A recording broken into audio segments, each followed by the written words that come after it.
Yep.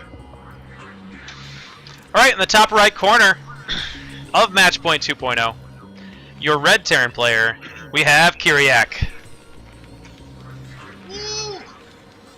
At the bottom left, spawning as Terran, our random player from Team Super, it's Anzkiman.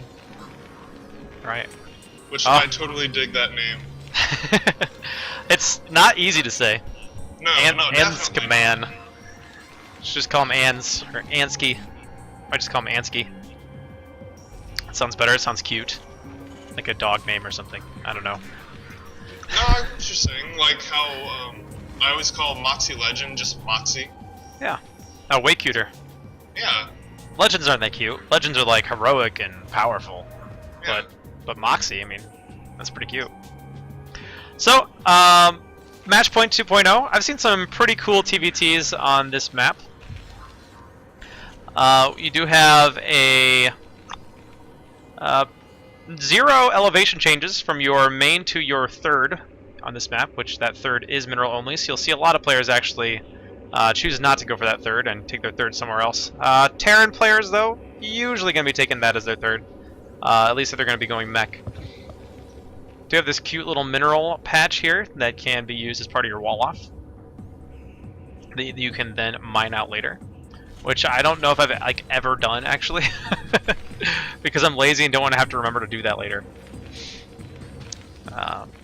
That's just me though. Finn, do you usually do a full wall off across there? Oh, you play Terran, so you have supply depots, so I'm gonna go with yes. Yeah, I was gonna say. You're like, I don't care. Doesn't matter to me. Oh man, I wish I could like lower pylons. That'd be awesome. That'd be so sick, dude. Yeah, but you can warp in units anywhere. Yeah, that's a plus. And I can use one probe to build my entire base, which is pretty cool. So. Yeah. All right, we do have Anzkiman going ahead and getting his orbital before Kireak does. And Anzkiman only mining now with 1 SCV in gas, so we'll probably see him go for an expansion soon. But yeah, he is building up quite the mineral bank, and here it's going to go right now. And Kireak is confused about something. And okay. And there he does drop down that command center. So I don't know if he was confused. Different ordering. Did you notice that Anzkiman announce what race he was at the beginning or not? Yeah. Okay. So it's definitely not that Kireak is confused about. I don't know if it's the fact that he doesn't have his orbital right now, because he doesn't have his orbital right now. He's got plenty of gas to get it. So, but if that were the case, then it seems like he would start getting that. Kireak confused for some reason, but we might not find that out until after the game. Cleans up the scouting SCV. And, you know, with orbitals now costing 50 gas, I'm really curious, you know, how that's going to affect, you know, builds from different players. I mean, really, in Starbow, every player kind of has their own style, somewhat, because there is no real established metagame, for the most part. Yeah. A lot of players do stick to pretty traditional Brood War strategies, but you'll see the occasional player come up with new stuff and use some of the different units and different abilities in pretty creative ways, which is always fun to see. We got to see that a little bit out of my Ralt in the Euroboat number 2. That guy was pretty cool. Kind of a, I don't know if he's new to Starbow. I think he has pretty much a Brood War background, but he played pretty differently actually than we see a lot of the other Zerg players play in Starbow. So yeah, always fun to see that. He played a bit more StarCraft 2-esque, almost. Yeah, his creep spread was pretty sick, if nothing else. So, both players kind of playing a similar style right now, although we do see Kireak now going for those Vulture Spider Mines, so a little bit different. And he's getting Dropship as well, so he's going to be going for the Vulture drops off of, well, he's just about to say off of one base, but he is going ahead and throw down that expansion now. So, a lot later than Anzkiman, but worker counts are still pretty even. Yeah, and we do see Anzkiman going for that Banshee. I'm curious if we'll see range or speed first. range would probably be better, maybe. Yeah.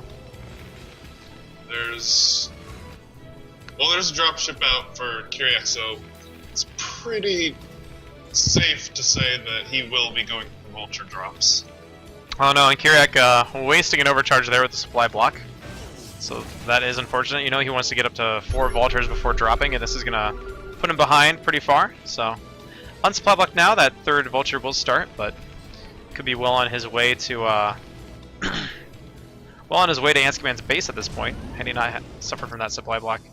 Oh man, I lost I lost the game Saturday. Completely just lost it because I got supply blocked in a PvP. I was so mad at myself. I was like, yep. This one pylon cost me the entire game.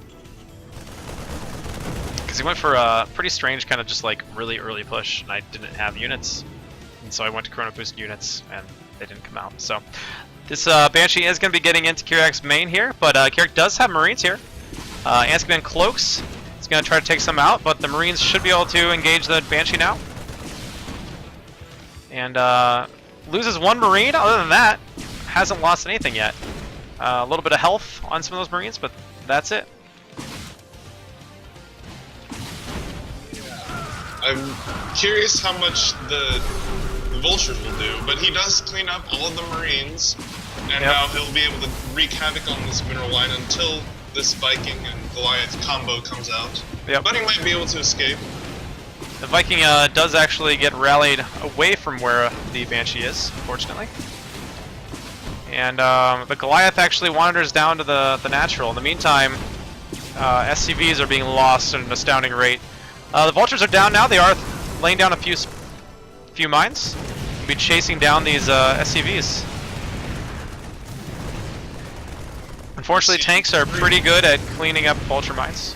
Oh, definitely. We have 15 workers killed for our orange Terran and 10 for our red, 11, 12. Yeah, so things really evening up pretty well.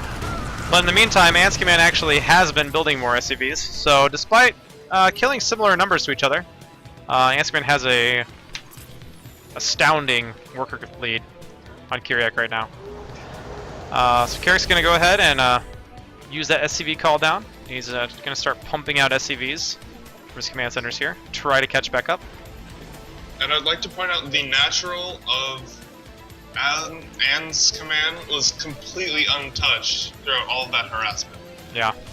Whereas Kireak has 4 SCVs mining, but no big deal.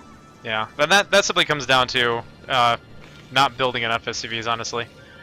Yeah. Kireak actually is once again floating quite a bit. Just doesn't have the production facilities right now. He's going to throw down a couple starports, but really needs more than 1 factory and 1 barracks to survive. So, just coming down to macro for the most part here with these series here with Kireak. So, and goodbye Marines. That looked painful. So, empty bunker and a few factory units are all that stands between Anzkiman and Kireak's everything. Yeah, this is a really cool push, actually. Yeah. Pretty good. Fended off that vulture drop and immediately goes on the counter-offensive. Yeah, you typically don't see this many Marines in TBT unless the player's going pure bio. And we have the good old Viking fight that goes in Anzkiman's favor, and GG. Yep, there we go. Anzkiman takes game number 1.